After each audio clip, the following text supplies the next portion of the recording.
Monaco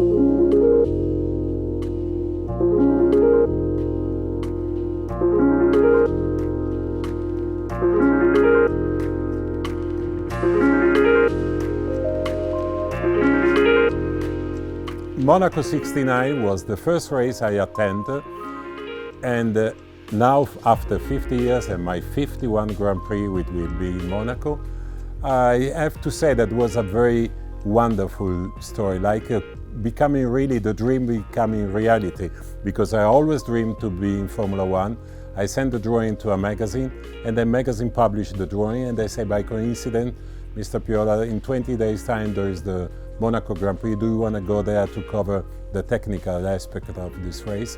And it was amazing, because seeing the cars running so fast in the street of Monaco. At that time there was nearly no armor car, nothing, and was really, really very dangerous also to follow. And I remember I used to go all around the Monaco, and was a wonderful dream becoming true. And it was always considered like the most glamour, the most famous Grand Prix of the season, also because of the evening in the casino and everything, and all the people coming to see the Monaco race. Monaco has always a particular effect on the driver. And we have to say at Monaco, the skill of the driver is much more important than the performance of the car. Of course, if you have an horrible car, you can win, but the driver can compensate with the line, because everything, also the asphalt is very different from one place to the other. It's a little bit like Nürburgring, because you need to know very well. And Graham Hill, the king of Monaco, he won 5 times, and his way of driving was fantastic. But you have to be really the skill to go really 1 centimeter, just nearly touching all the armor, all the barrier, and it was really a fantastic drive. And can you imagine how difficult it was in the time going to the tunnel? So the difference between going completely in the dark, then coming out with full sun. There was not the perfect lighting like now.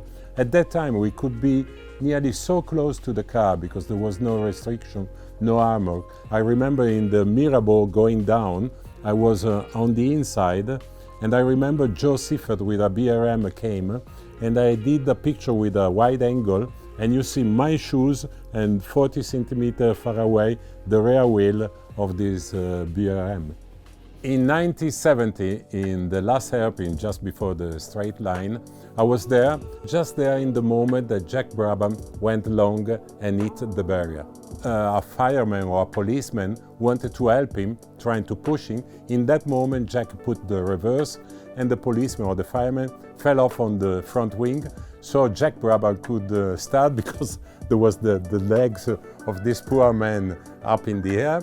And in that particular moment, Jochen Rindt went and he won the race. And it was so funny. Monaco 75 was the first victory of Ferrari after a long time. The car was driven, of course, by Niki Lauda. And Montezemolo was so happy, so delighted, so crazy about this win that they jumped over the Armco and they went into the track, and there are pictures of a policeman grabbing him and taking him back to the good position, and he really was not very happy. He tried to fight with the policeman, but he was so enthusiastic and he couldn't control himself. In Monaco 84, Ayrton Senna made maybe the best race of his career. I have to say, when somebody asked me which is the driver that impressed me more in my career, in my 50 years of Formula One, I have no doubt Senna for me was magic. Senna for me was the best, because if you remember, he drove against other fantastic drivers like Nigel Mansell, Prost, Berger, Piquet. And that year in Monaco, he was really super brilliant. With the Toleman, he made a wonderful race, maybe one of the best races of his career.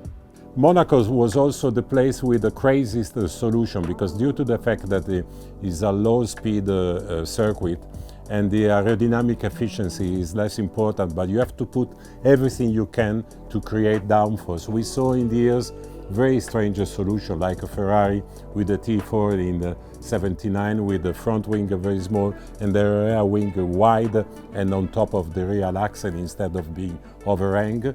Then in 97 the Tira with the X-wing that then the Federation banned. And in 2001, for example, the most incredible stuff was first Jordan with a small front wing in front of the driver on top of the chassis, and the Arrows even with a very small wing on top of the nose. Both solutions were banned, so they didn't race. Then the Federation put a very severe limitation, and now we don't see any more of these things. And I have to say that in a way I'm a little bit sorry, because it was nice. Every year we went to Monaco expecting something, and every year some team was doing something crazy. Monaco is a kind of circuit that or you like or you hate. In the case of Nelson Piquet, there was also a physical problem. He gets sick in running the car, looking all the houses going very fast. So some drivers, they suffer now with the simulator. There are some drivers that they can't do the simulator because they get sick. And this was the case of Nelson Piquet. In Monte Carlo was really suffering physically. And again, there are drivers that loves Monte Carlo, but there are drivers that will pay not to race in Monte Carlo.